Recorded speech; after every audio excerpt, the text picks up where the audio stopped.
All right, in this lesson, we're going to look at the domain and the range when you're looking at a graph of an equation. All right, we're also going to decide, is it a function or is it not?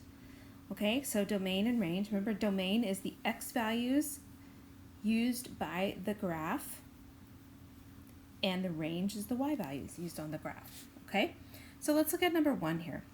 So let's just kind of review for a moment. Remember, the left-hand side of my graph is going to negative infinity, and this part's going to positive infinity. Vertically, this is going to positive infinity, and this is going to negative infinity, right? So we're going to be using interval notation, but domain, if I'm thinking about domain, I want to think about if I took this graph and collapsed it down. Remember, this is an arrow right here, so it's going on forever, this direction and this direction, right? Okay, so if I collapsed it down on the x-axis, all these x values right here would be used. So that tells me that my domain is from negative infinity to positive infinity. And we use the parentheses on infinity because it's not an actual number. Now range is going to be the same idea, but this time we're going to collapse it to the y-axis. So notice if I collapse it over to the y-axis, it stops right here where y is negative 3. All the y values up to infinity are captured because of these arrows. So I read it from bottom to top.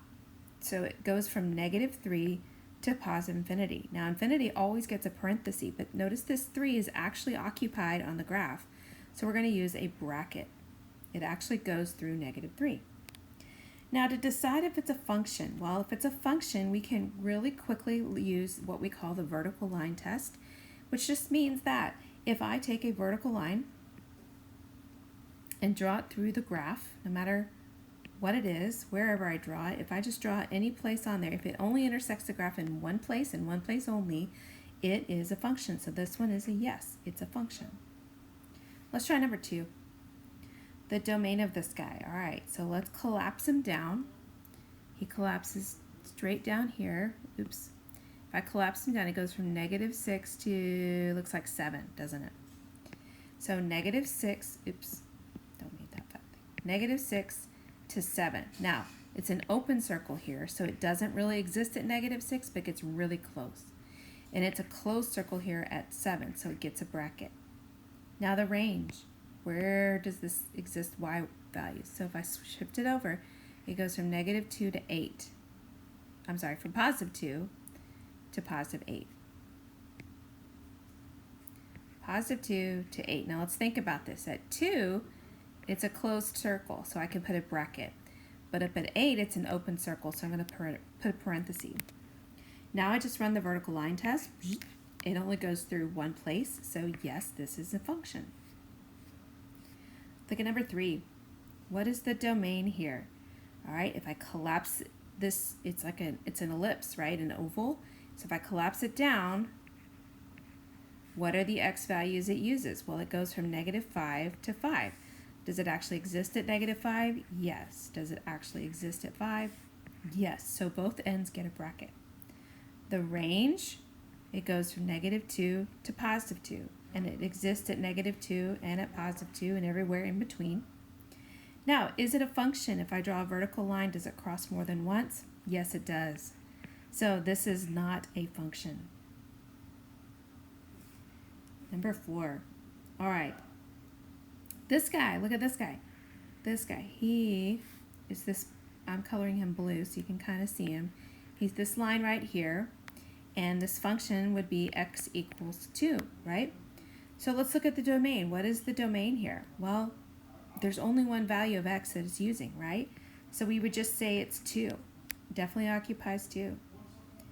What about the range? What are the y values it's using? Well, it uses negative infinity to positive infinity. Then I ask myself, does it pass the vertical line test? No, because if I put a vertical line on top, it's hitting every single point. So this is not a function.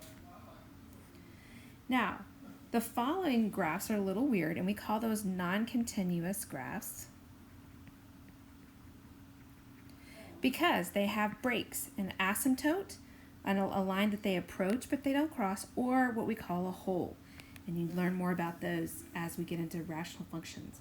So let's look at this one. This one's called a hyperbola. And let's look at the domain.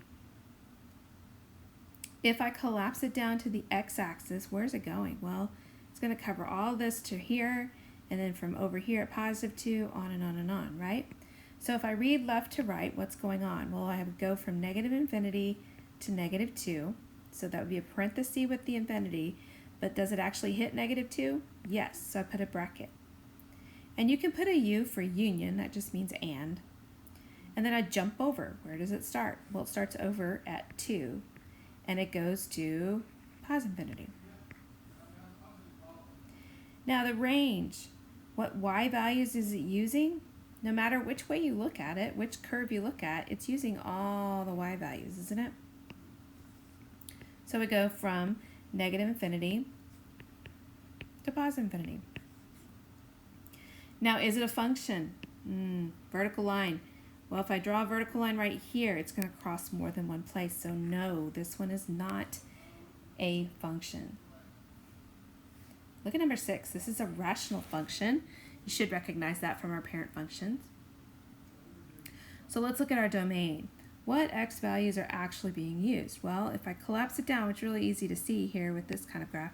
It falls right here, and it gets really, really close right there, but then it jumps over it and it kind of picks right back up. So there's a gap. You see that gap there? That's the asymptote. All right, where is that located? 1, 2, 3, 4, where x is equal to 4. So if I'm reading left to right, it's going to go from -infinity to 4, but it's not really existing at 4. Notice I could put a dotted line there, and okay, so it's going to be a parenthesis, and then it jumps right over that 4, and it continues to +infinity, right? Now the range, let's think about this. The range, what y values? Well, clearly this is going down to -infinity, and this one's going up to +infinity, but look at this gap right here. Do you see it? There's a gap. There's also an asymptote right there where y equals 0, so it's not crossing the y-axis. So what you have to keep in mind is that it's going to go from it's going to go from -infinity to 0. There's an asymptote right here, and then it jumps over 0 and continues up. Okay. So is this a function? Yes, it does meet the criteria for a function. Still works. Let's look at the back. Look at this one, the domain. If you collapse it down, there's an open circle right here, isn't there? But all these x values are used, and then it continues on all the way, and notice there's arrows all the way. So my domain is -infinity to +infinity. And then if I collapse it to the y-axis, it's going to go all the way here until it really doesn't use this y value, does it? Which is what? 1, 2, 3, 4. It jumps at 4. So from bottom to top, it's going to go -infinity to 4.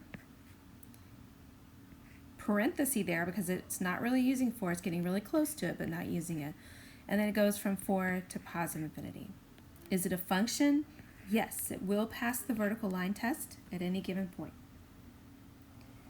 All right. Now, let's do these on your own, and let's start with these when we get to class. Okay, you may see some Edpuzzle questions about these, so try it out and see how you do. And we will start with these in class. So on your own from here on out. No pressure if you get it wrong. That's what learning's about. Okay?